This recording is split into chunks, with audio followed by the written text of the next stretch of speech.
બાઇબલની અંદર એક વાક્ય વારંવાર આવે છે, ખોટું કામ ન કરવું હોય તો શું કરવું?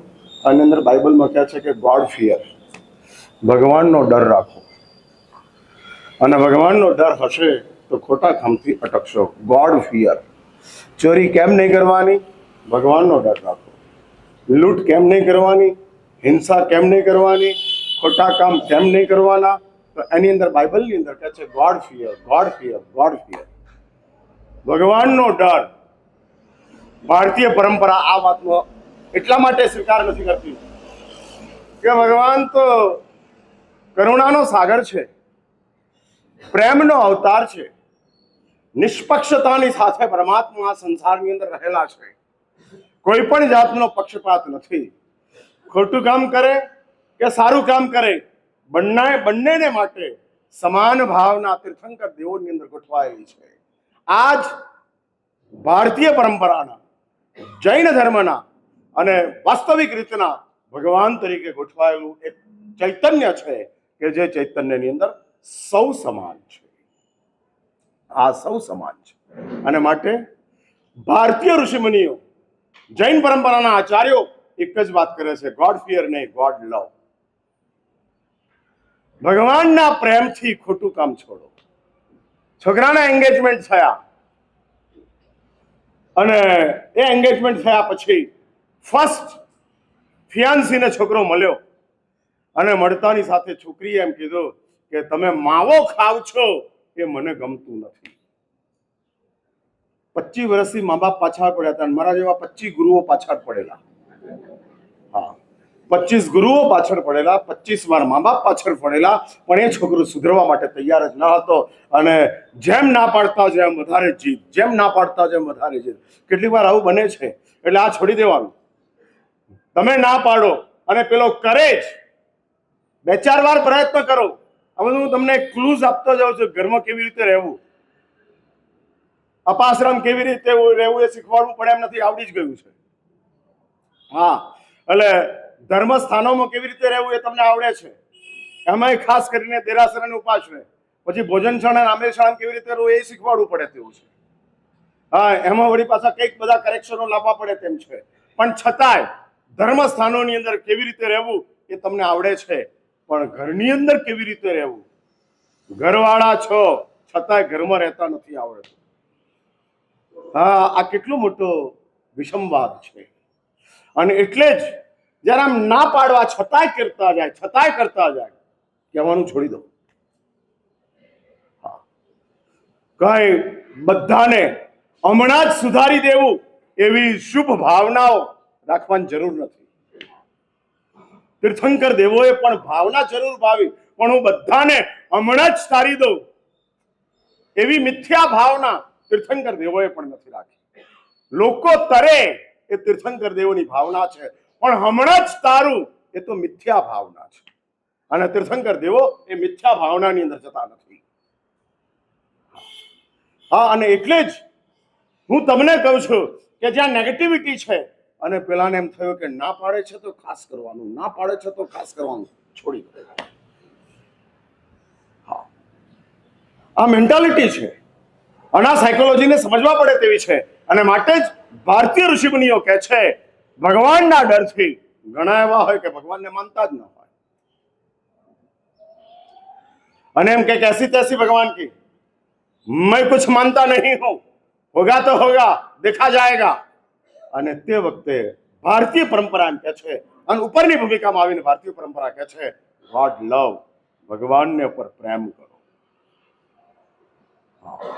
અને પેલો છોકરો છોકરીની વાત સાંભળે છે અને માવો છોડી દે છે. ડરથી છોડ્યો કે પ્રેમથી છોડ્યો? લગ્ન પછી ડર, લગ્ન પહેલા તો પ્રેમ જ હોય. હા, આ બધા મારા કેટલાક મહત્વના સંશોધનો છે, કામ લાગે એવા છે. હા, એટલે એન્ગેજમેન્ટ અને મેરેજ એની વચ્ચે પ્રેમ જ હોય, મેડ ફોર ઈચ અધર જ હોય, કમ ફ્રોમ હેવન જ હોય. આ બધું બહુ સરસ જ દેખાતું હોય. આ બધું જ શોરૂમના કપડા સારા જ લાગતા હોય, બાથરૂમમાં ભંગાર થઈ જાય. હા, એટલે એન્ગેજમેન્ટ અને મેરેજ એની અંદર જે સંબંધો છે ને એ શોરૂમના કપડાઓ છે. હા, આસો પાલવની સાડીઓ છે. હા, સારામાં સારી જ દેખાય, પણ લગ્ન થઈ ગયું, વોશિંગ એરિયામાં ચાલ્યું ગયું, પછી એ કપડાઓ બધું પૂરું થઈ ગયું. એટલે સંબંધોનું જીવન બહુ નાનું છે, બહુ નાનું છે. હા, લાંબુ ચાલતું નથી, બદલાતા જ રહે છે. સંવેદનો બદલાતા જ રહે છે, બદલાતા જ રહે છે. અને સંબંધોનું ઇન્ગ્રેડિયન્ટ્સ, જે સંબંધોનું રો મટીરિયલ છે, એ સંવેદન છે. અને સંવેદનો બદલાયા જ કરે છે, બદલાયા જ કરે છે. ગઈકાલે જેના માટે તમને પ્રેમ હતો, એને આજે શા માટે તમે તિરસ્કારો છો? કારણ કે ઇમોશન બદલાય, અને બદલાયેલી ઇમોશન રિલેશનને ડિસ્ટર્બ કરે છે, ડેમેજ કરે છે. અને એટલે જ શાસ્ત્રો કહે છે કે આ ભૂમિકા માટે જ જૈન દર્શન કહે છે ભગવાન ઉપર પ્રેમ પ્રગટ કરો. અને બીજી એક વાત હું તમને કહી દઉં, આ દુનિયામાં પ્રેમ કરવા જેવું હોય તો માત્ર પ્રભુ જ છે, ગુરુનો નંબર નથી. હા, જે વિતરાગ હોય ને એને જ પ્રેમ થાય. હા, છદ્મસ માટે અહોભાવ, વિતરાગ માટે પ્રેમ. હા, આ સમજી રાખજો. હા, એટલે છદ્મસ્થ જે છે એને માટે અહોભાવ હોઈ શકે. હા, અહોભાવ, અને અહોભાવની અંદર આમ તેમ થાય. હા, ઇધર ઉધર થાય, ઓવર પૂરી થાય ને જેમ બોલર બદલાય ને એમ છદ્મસ્થતાની અંદર પણ અહોભાવ હોય તો અહોભાવ બદલાય, ચેન્જ થાય. પણ પ્રેમ એ તો नेचर છે, इट कैनॉट बी चेंज, वो चेंज नहीं हो सकता है, वो स्वभाव है और वो चेंज नहीं हो सकता है. અને એટલે જ ભગવાન પ્રત્યેનો પ્રેમ, જો ભાઈ એક વાર સમજી રાખો, સવાલ ત્યારે જ જગે છે કે પ્રેમ ઓછો થાય છે. હા, હા, when the love is thick there is no question. હા, ફરી આ વાક્ય બોલું છું, when the love is thick there is no question, and when the love is thin there is everywhere question. જ્યાં પ્રેમ વીક પડતો જાય છે, પાતળો થતો જાય છે, ત્યાં શંકાઓ ઉપર શંકાઓ, શંકાઓ ઉપર શંકાઓ. ભાઈ શા માટે તમને પૈસા માટે શંકા થતી નથી ને દાન માટે થાય છે? આમ સાચું બોલો, ખૂન કરાવવાની તાકાત કોનામાં, દાનમાં કે ધનમાં? કોઈએ 5 કરોડનું દાન કર્યું એનું ખૂન થઈ ગયું, સાંભળ્યું તમે? 5 કરોડ રૂપિયાનું દાન કર્યું અને એનું ખૂન થઈ ગયું, એવું સાંભળ્યું? યસ કે નો? યાર જલ્દી બોલો, તો બોલો ને. આમ પછી મારે આમ હાકોટો કરીને બોલવું પડે ને પછી તમે બોલો, એના કરતા ડાયા ડમરા બોલવા માંડો ને. એટલે એક વાત નક્કી છે કે 5 કરોડનું દાન કરે તો મર્ડર થતું નથી, પણ તમને એમ ખબર પડે કે કોક એનું ખૂન કર્યું તો એની અંદર ક્યાંક ને ક્યાંક મેટર ધન આવે છે. એટલે ધનથી ખૂન થાય છે, દાનથી નથી થતું. છતાંય તમારો વિશ્વાસ કોની ઉપર, ધન ઉપર કે દાન ઉપર? આ ધન મને મારી તો નહીં નાખે એવી શંકા થાય.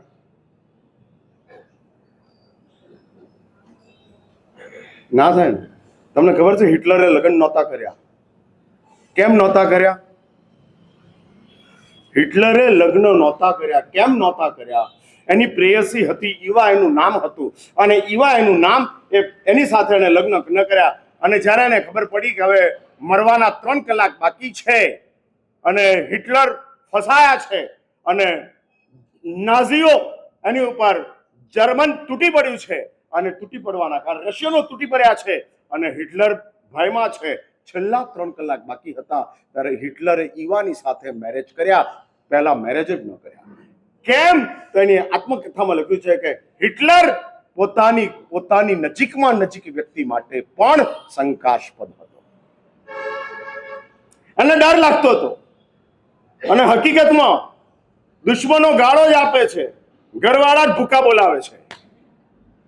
હા, તમારો દુશ્મન વધારે ટેલિફોન ઉપર તમને ખખડાવશે, તમારી સાથે દુર્વ્યવહાર કરશે, પણ ઘરવાળા તમને બોલવા જ નહીં દે. હા, એટલે જેમ નજીક એમ મુશ્કેલી વધારે, જેમ નજીક એમ મુશ્કેલી વધારે. અને એટલે જ એમ કે છે કે આ સંસારની અંદર જે નિરર્થક બાબતો છે, જે ઘાતક છે, એને માટે આપણને શંકા જ જાગતી નથી. આ નથી જાગતી. ઘણા એવું કહે છે કે મહારાજ સાહેબ ઉકાળેલું પાણી ફાવતું નથી, પણ એને થમ્સઅપ બહુ ફાવે છે. હા, હું એમ પૂછું કે ભાઈ તપ કેમ નથી કરતા? ઉકાળેલું પાણી સાહેબ એની સ્મેલ ફાવતી નથી, અને ઉકાળેલા પાણીની સ્મેલ નથી ફાવતી માટે તપ નથી થતો. અને થમ્સઅપમાં એટલે એવું છે ને કે સુવરને છે ને ગટરનું પાણી જ સારું લાગે. હા, ચોખ્ખું પાણી ન ગમે, ગટરનું જ ગમે. એટલે ઉકાળેલું પાણી એની અંદર એને તકલીફ થાય છે. આ જ મુશ્કેલી છે. કમનસીબી એ છે કે જે તારક તત્વો છે એને માટે શંકા છે, અને જે ઘાતક છે એને માટે વિશ્વાસ છે. અને આ જે મિસમેચિંગ છે, કોન્ટ્રાડિક્ટરી છે, ડિફરન્સીસ છે, એ ડિફરન્સીસને મારે ઓછા કરવા છે. હા, ઓછા કરવા છે. હું તમારા ધન પ્રત્યેના વિશ્વાસને કેવી રીતે તોડું એ મને ખબર નથી, પણ દાન ઉપરની શંકાને હું ખતમ કરવા માંગુ છું. સમજાય મારી વાત? એટલે પાપ ઉપરનો તમારો વિશ્વાસ તોડવો મારું સામર્થ્ય કેટલું છે એ મને ખબર નથી, પણ ધર્મ ઉપરનો તમારો જે અવિશ્વાસ છે એ અવિશ્વાસને મારે દૂર કરી અને વિશ્વાસને એસ્ટાબ્લિશ કરવો છે. એ મારો પ્રયાસ છે. કારણ કે શુદ્ધ તત્વ છે, પરમ વિશુદ્ધ વ્યવસ્થા છે, પરમ વિશુદ્ધ. માત્ર આસ્થાથી જ, અહોભાવથી જ, પૂર્ણ સમર્પણથી જ આ બધી વ્યવસ્થાઓને આપણાથી એક્સેપ્ટ કરાય. આ એક્સેપ્ટ કરાય. પણ એની અંદર શંકા ઊભી થાય છે. એટલે એવું છે ને, પિત્તળમાં વિશ્વાસ છે, સોનામાં શંકા છે. અને હંમેશને માટે આ સંસારની કમનસીબી છે કે શંકાના દાયરામાં સોનું જ આવે છે, પિત્તળ નથી આવતું. અને ધર્મ સુવર્ણ છે, શુદ્ધ સુવર્ણ છે, અને એના માટે શંકાઓ ઊભી થાય છે. પણ એક વાત ફરી તમને હું કહું, તમારી શંકાને તમે પોઝિટિવ તરફ લઈ લેજો. અને જો તમારી બુદ્ધિ એમ એક્સેપ્ટ કરે કે આ વાત મંજૂર છે, તો પછી શંકા ન કરો. 50 વખત શંકા કરવાની છૂટ, પણ 51મી વખત એ શંકાનું નિરાકરણ થયું તો પછી ઝૂકી જવાનું, શરણનો સ્વીકાર કરવાનો, પછી શંકાનો દાયરો નહીં. આ નહીં, આ જ છે, આ જ છે. અને એટલે જ આ પ્રશ્નોત્તરીના માધ્યમથી શાસ્ત્રોએ પણ આવી એક સુંદર વ્યવસ્થા આપણને આપેલી છે. અને આપેલી તે વ્યવસ્થાને લઈ અને હું તમારી સમક્ષ મંગળવારના દિવસે ફરી હું તમને કહું છું કે કોમન સવાલો જે હશે સૌને લાગુ પડે તેવા, અને સૌને માટે ઘણાઓના મગજમાં કોમન શંકાઓ હોય છે. હા, કોમન જીએસટી આવી ત્યારે બધાને શંકા હતી ને કે આ કેવી રીતે સક્સેસ થશે, શું પડશે, શું થશે. એટલે જેટલા બિઝનેસ કરતા હતા એ બધાને શંકા હતી. વન નેશન વન ટેક્સ મગજમાં બેસતું નહોતું. હા, 70 વર્ષથી એ જ ચાલતું હતું. અને એટલે નતું જામ થતું, પણ 7 વર્ષમાં જામ થઈ ગયું. હા, હવે કોઈ ઓક્ટ્રોયને યાદ નથી કરતું. હા, હવે કોઈ બીજા જે ટેક્સો હતા એને યાદ કરતું નથી. એક જીએસટીમાં બધું જ કામ પતી જાય છે. હા, અલગ કોઈ ટેક્સેશનના ફાઇલો મેન્ટેન કરવાની જરૂર જ નથી, અને ચાલે છે. એ જ રીતે જો તમારી શંકાઓ પરમાત્માની કૃપાથી, ગુરુદેવના આશીષથી હું દૂર કરવામાં નિમિત્ત બન્યો, તો પછી એ શંકાને રિપીટ નહીં કરો. હા, એ શંકા પાછી ન લાવવી. અને એટલે જ હું સવાલનો જવાબ નથી આપતો, સવાલનું સમાધાન આપું છું. ફરી જાગે જ નહીં એનું નામ સમાધાન છે. જવાબમાંથી સવાલ જાગે એ જવાબ છે. એટલે જવાબ ટેમ્પરરી છે, સમાધાન કાયમી છે. હા, ટેમ્પરરી છે. હા, ચાલે છે. ડાયાબિટીસના દર્દીએ દવા લેવી પડે એ જવાબ છે, અને કોઈક એવી જડીબુટ્ટી મળી ગઈ અને ડાયાબિટીસ ખતમ થઈ ગયો એ સમાધાન છે. ફરી દવા લેવી જ ન પડે એ સમાધાન છે. દરરોજ દવા લેવી પડે એ જવાબ છે. લેવી જ ન. પરમાત્મા મહાવીરે ઇન્દ્રભૂતિ ગૌતમને એવી રીતે સમાધાન આપ્યું કે જે સમાધાનના કારણે સવાલ જ ન થાય. માત્ર સમાધાન, માત્ર સમાધાન, હા, માત્ર સમર્પણ. અને એ સમાધાન જો આપણી પાસે આવતું જાય એટલે જવાબ માટે સવાલ પૂછતા નહીં, સમાધાન માટે સવાલ પૂછજો. હા હા હા, એટલે ના, એટલે એવું છે કે સમાધાન પ્રાપ્ત થઈ ગયા, બધા જાળાઓ ખતમ થઈ જાય. ખતમ થઈ જાય. ભાઈ, હું એક રાત્રિ ભોજનને પાપ તરીકે તમારા મગજની અંદર ફિટ કરી દઉં, પછી હોટલનું પૂછવું પડે, પછી કંદમૂળનું પૂછવું પડે, પછી પાર્ટીઓનું પૂછવું પડે, અને બધું જ પૂછવું પડે. તો મારે કહેવું પડે કે અહીંયા આગળ કઈ ડિસઓર્ડર છે. હા, અહીંયા લૂઝ કલેક્શન ચાલે છે, લૂઝ કનેક્શન. કે ભાઈ, તને એક બાબતની અંદર મેં સંપૂર્ણ સમાધાન આપી દીધું, પછી દરેક બાબતોમાં તું સવાલો કરતો જાય, દરેક બાબતોમાં સવાલો કરતો જાય, એ કેવી રીતનું ચાલે? ડોક્ટરે એમ કીધું હોય કે લાલ કલરની ટીકડી સવારે લેવાની અને પીળા કલરની ટીકડી સાંજે લેવાની, અને એની અંદર આપણને સમાધાન થઈ ગયું. પછી તમે એમ કહેવા છો, સાહેબ, સવારે લીધેલી લાલમાં જરાક ફરક હતો, કલરમાં થોડું આમ તેમ હતું, તો હવે શું કરવું? અહીંયા આગળ ડિસઓર્ડર છે. એટલે ડોક્ટર એમ કે હવે ટીકડીની જરૂર નથી, કરંટની જરૂર છે. હા, હવે અહીંનું ડિસઓર્ડર છે, આ તો બધું બરાબર છે, અહીંયા મુશ્કેલી ઊભી થઈ છે. હા, એટલે સમાધાનમાં પણ સવાલ જાગે તો એ સવાલ ન કહેવાય, એ અહીંની મુશ્કેલી કહેવાય. એટલે સ્ક્રૂ ઢીલા છે એવું હોય તો મને કહેજો, હું સ્ક્રૂ ડ્રાઈવર લાવીશ.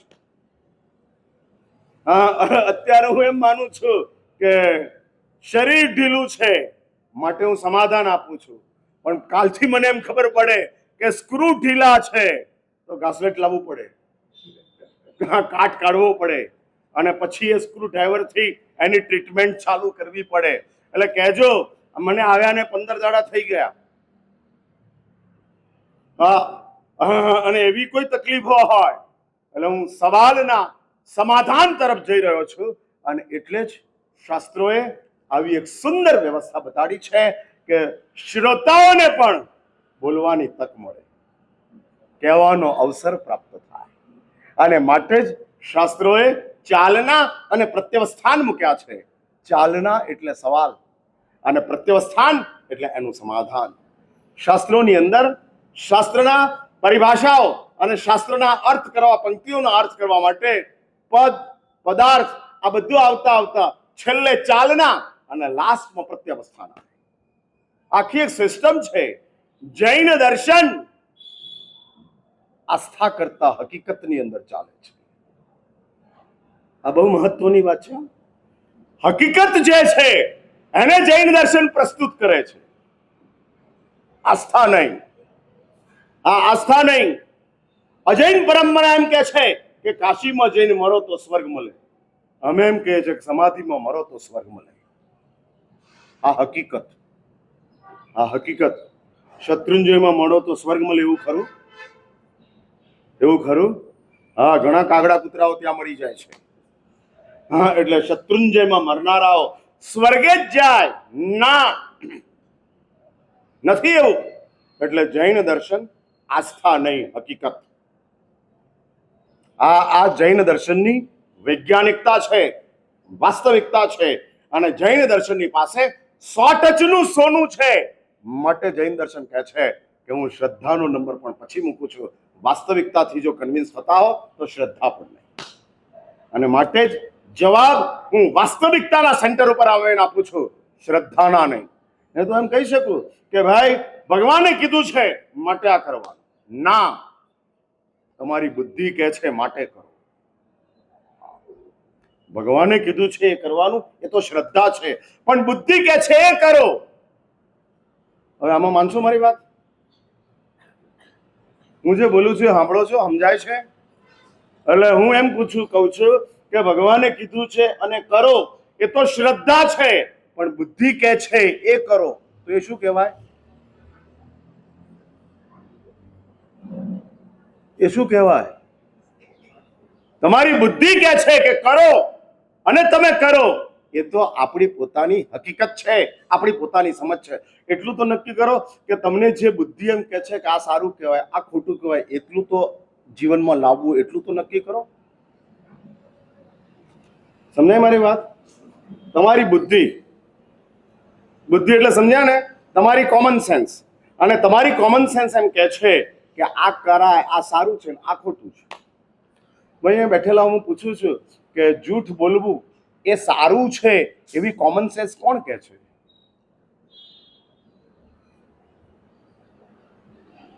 કોઈ નહીં, બધા સત્યવાદી બેઠા છો.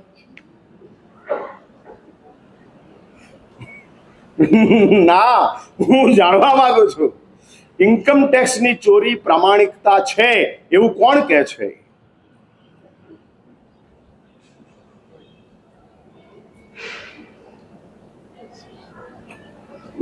ભાઈ જલ્દી યાર, આજે 8:30 પૂરું કરવાનું છે. નથી થયો હજુ, 8:15 થયા કે 8 થઈ ગયો કે આ છટકવા માંગે છે. એટલે સામાયિકનો ટાઈમ થઈ ગયો, હજુ વ્યાખ્યાનનો નથી થયો. હા,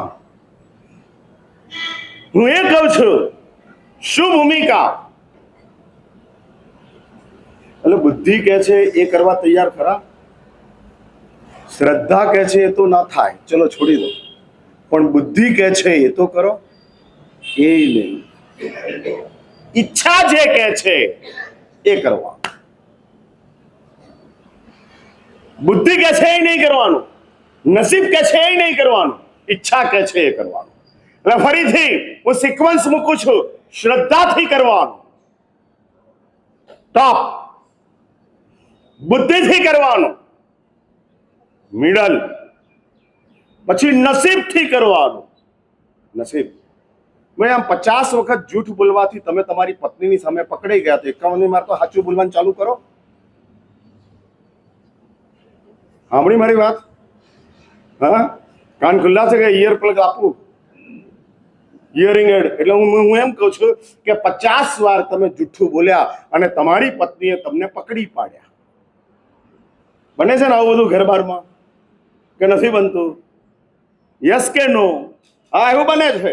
એટલે 50 વાર તમારી પત્નીએ તમને જૂઠ બોલતા પકડી પાડ્યા, તો 51મી વારથી જૂઠ પત્નીની સામે ન બોલવું, એટલું તો નક્કી કરો. મારી સામે ચાલશે, કારણ કે મેં તમને જૂઠ બોલતા પકડ્યા નથી. એટલે જેણે પકડ્યા છે એની સામે જૂઠ ન બોલવું. આટલા હાથ જોડવા છે?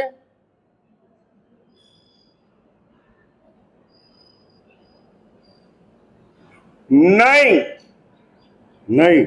એટલે જ શ્રદ્ધા, બુદ્ધિ, નસીબ, નો, છેલ્લે ઈચ્છા. હા, એટલે વિશિષ આર ઓલ પોઈઝન. ઈચ્છા ઝેર છે, અને જે કરે છે એ જ મરે છે. સાપનું ઝેર બીજાને મારે, પણ ઈચ્છા નામનું ઝેર ખુદને જ મારી નાખે. ખુદને જ. હા, વિશિષ આર વિષ ઝેર છે, માટે જ વાસ્તવિકતા બુદ્ધિથી હું કન્વિન્સ કરવાનો પ્રયત્ન કરું છું. અહીં આગળ સવાલ છે, કોઈ પણ કષાય 1 વર્ષની અંદર ન ખમાવાય તો તે કયો કષાય બને? પહેલો સવાલ.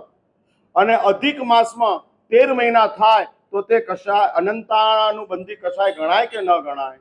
શા માટે અધિક માસમાં ન ગણાય? તો બહેનોને અંતરાયના કારણે સંવત્સરી પ્રતિક્રમણ ના કરી શકે તો તેમનો કષાય કેવો બને? એક સાથે 3 સવાલો પૂછ્યા. હા, એટલે આ ભાગશાળીએ શાક નથી આપ્યું, ઊંધિયું આપ્યું છે.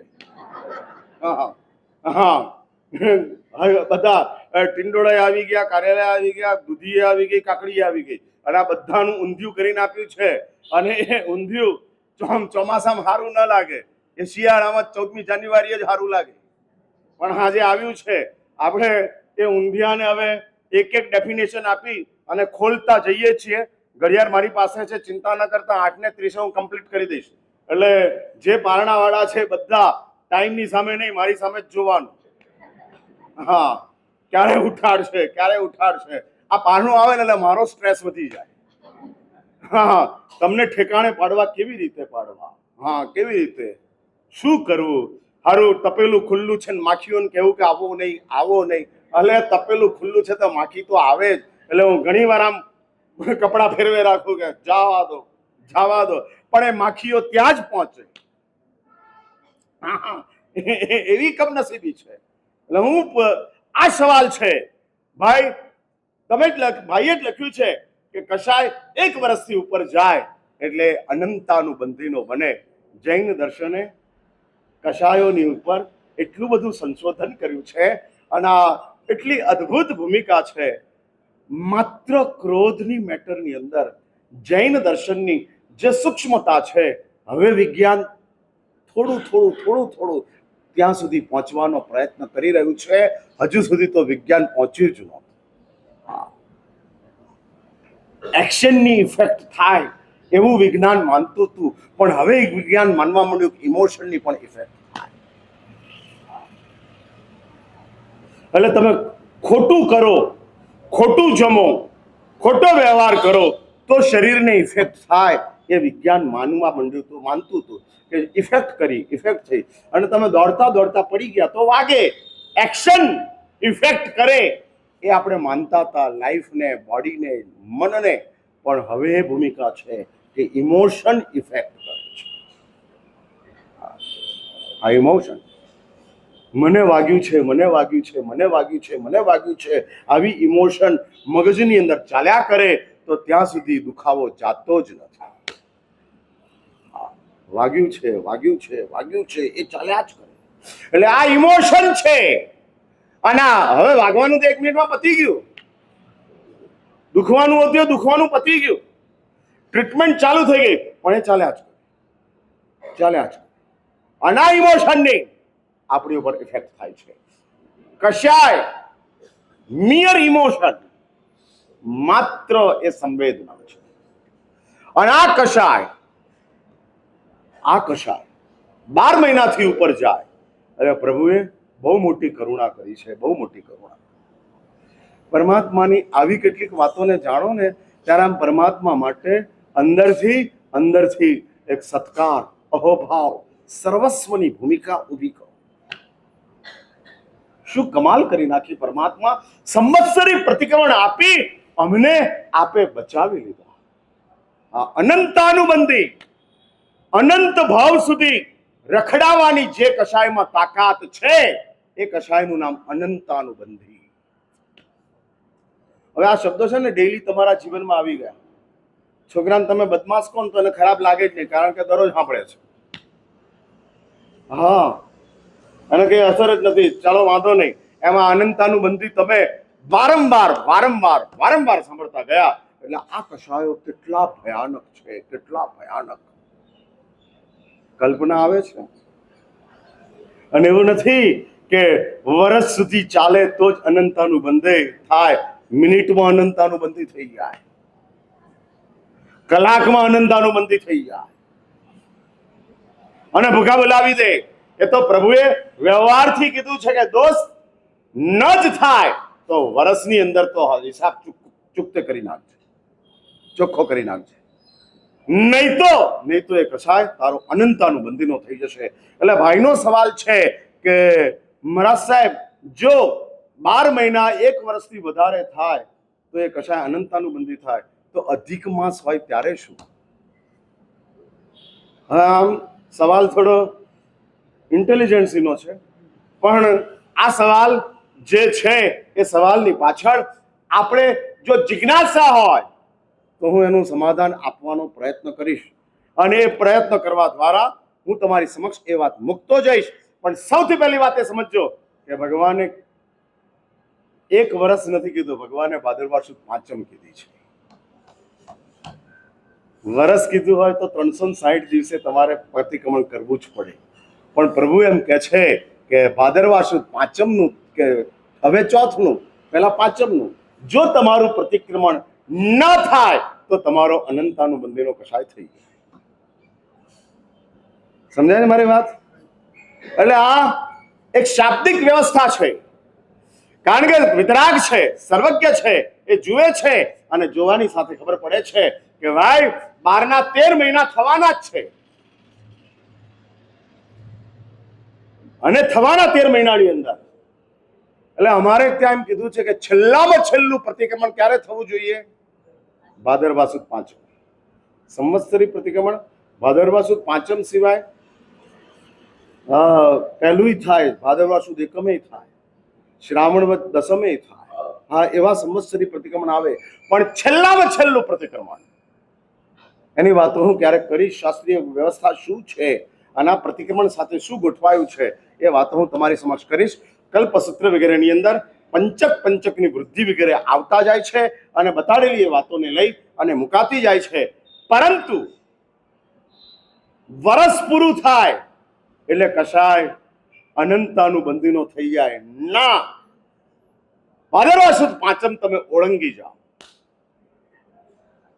હા, ભાદરવા સુદ પાંચમ તમે છોડી દો તો તમારું કશાય અનંતાનું બંધીનો બનતો જાય. હવે પણ 12 મહિનાના 13 મહિના થાય છે, એનું શું?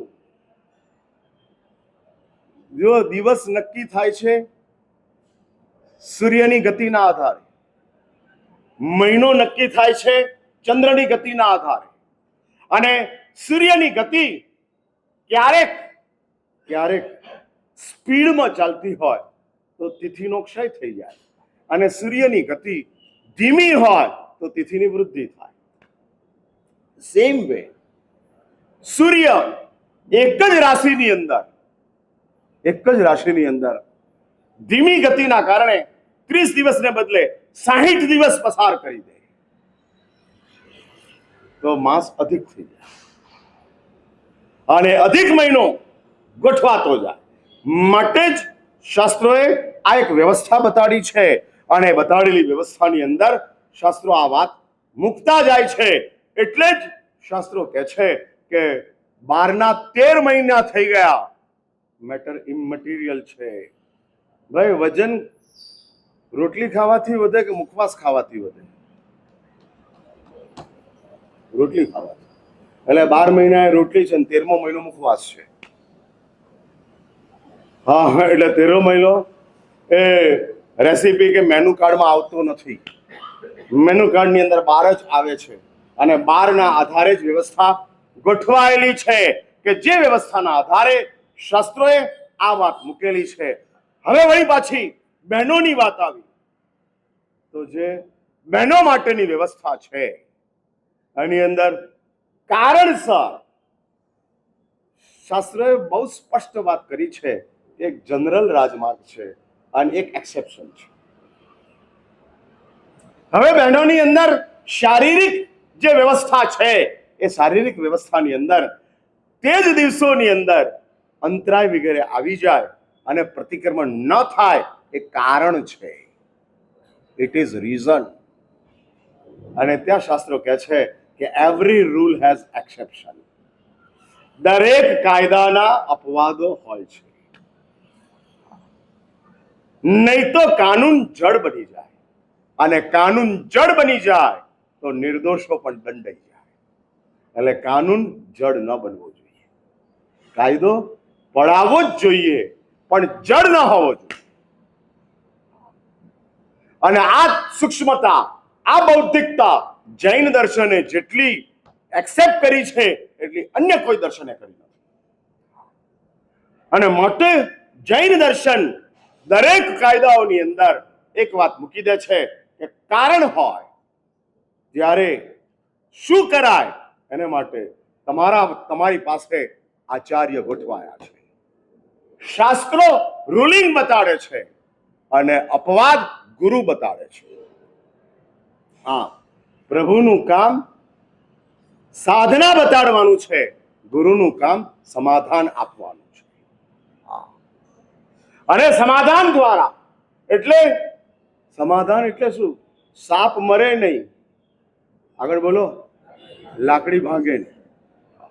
એટલે બંને ચીજ સચવાવી જોઈએ, કાયદો પણ સચવાવો જોઈએ અને કારણ પણ સચવાવું જોઈએ. અને આ બંને સાચવા માટે પરમાત્મા કહે છે કે બહેનોને માટે ધારો કે ભાદરવા સુદ પાંચમનું ઉલ્લંઘન થઈ ગયું તો એ કારણ છે, અનએવોઇડેબલ કારણ છે, અનએવોઇડેબલ.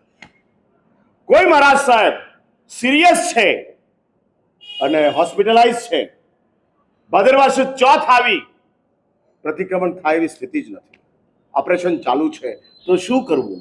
તો શાસ્ત્રોએ કારણમાં આ ઇજાજતો આપી છે, આ વ્યવસ્થાઓ બતાડી છે. માટે તો જૈન શાસ્ત્રોની અંદર બધું જ ગોઠવાયું છે.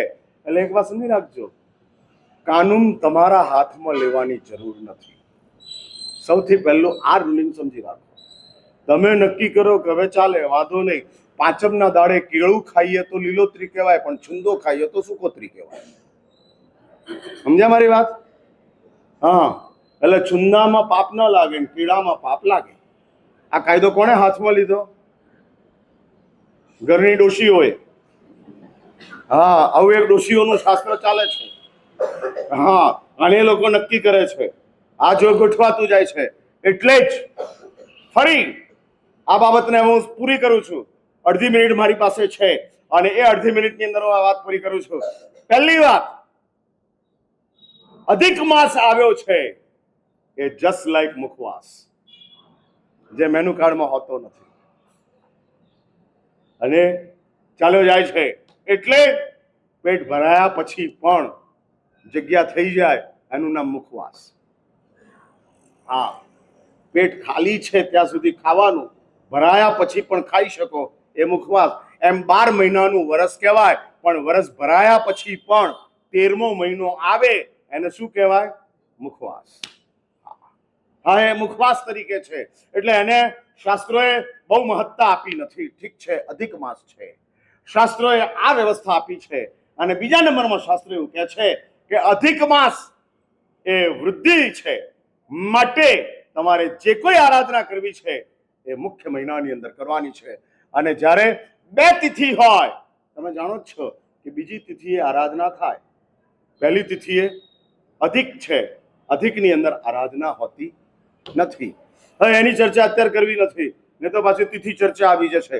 એટલે આપણે તિથિ ચર્ચાને હમણાં મૂકી દઈએ છીએ બાજુ પર. પહેલી વાત. બીજા નંબરની અંદર 13 મહિના થાય કે કદાચ 14 મહિના થાય, કદાચ 15 મહિના પણ થાય, એવા કેટલાક પ્રતિક્રમણો બને છે જે હું વાતો ભવિષ્યની અંદર પ્રવચનની અંદર મૂકીશ. તોય ભાદરવા સુદ પાંચમનું તમારું પ્રતિક્રમણ થાય તો તમારો કશાય અનંતાનુબંધીનો બનતો નથી. પ્રભુએ તિથિની મહત્તા આપી છે, ટાઈમની સમયની કે દિવસોની મહત્તા નથી આપી. એટલે ટાઈમ ક્યાંક ભાવ મહત્વનો છે, ક્યાંક સમય મહત્વનો છે, અને માટે જ અનેકાંત જીન શાસનની અંદર ગોઠવાયો છે. એટલે જ અને બહેનોનું મેં કારણ કહી દીધું. આ જ રીતે આ વાત ચાલતી હોય છે. ટાઈમ થઈ ગયો. વિતરાગ બરાબર 8:30